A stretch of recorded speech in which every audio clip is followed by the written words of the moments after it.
Welcome, my name is Brett, and in this video we'll be discussing how to choose a regulator. There are many different styles and types of regulators on the market today, and in this video we'll be covering differences in first stages such as balanced versus unbalanced, diaphragm versus piston, DIN versus yoke fittings, are the regulators nitrox ready, will you have enough ports for the diving you intend to do. And in second stages we'll be covering the different types of valving they offer, the different adjustments available, and we'll finally be wrapping it up with alternate air sources and a couple of options you have with those. The first thing you hear most people talk about when buying a regulator is whether the first stage is balanced or unbalanced. The main differences are that an unbalanced regulator has fewer parts and sacrifices a bit of performance at lower tank pressures and at deeper depths. A balanced regulator, on the other hand, should perform the same from the very first breath of the dive to the very last. There won't be any differences in the breathing performance in shallow water or deep water. The two main types of first stages you'll find on the market are diaphragm and piston types. They both accomplish the same thing, which is to reduce the high, approximately 3000 psi tank pressure down to a more breathable 145 psi. Diaphragm types, such as this, are generally a little more resistant to cold and contaminated waters, the salt, the silt, and the sand that's contained in the water, whereas a piston regulator will generally have a slight performance edge.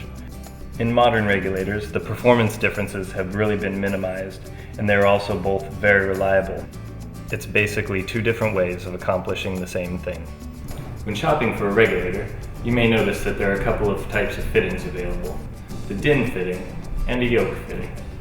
DIN, which stands for Deutsches Institut für Normung, or the German National Standards Institute, attaches by screwing into the tank valve, whereas a yoke fitting, which you're probably more familiar with, attaches by clamping over the tank valve.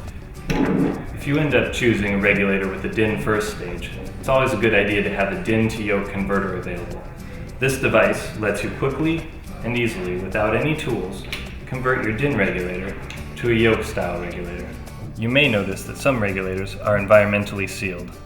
This means that they contain an external diaphragm which seals the water and the contaminants in the water out of the first stage and also insulates it from cold water, whereas a non-sealed regulator such as this one may let water into the first stage, carrying with it anything that happens to be in the water.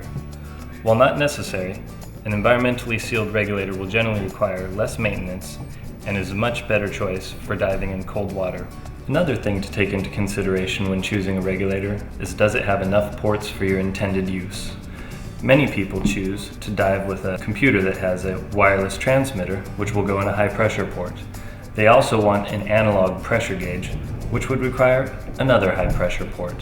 Having a backup is always a good idea and would be possible with this regulator.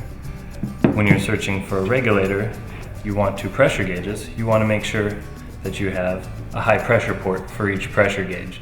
This regulator would not be a good choice for that type of system. Moving on to second stages, there are a number of features available. The most simple and non-adjustable second stage has no adjustments whatsoever. It's very easy, you just put it in your mouth and dive. The next most common adjustment is a min-max or dive pre-dive switch.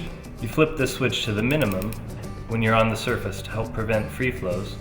Then when you begin your dive, you switch it to the maximum so that the regulator will perform at its best.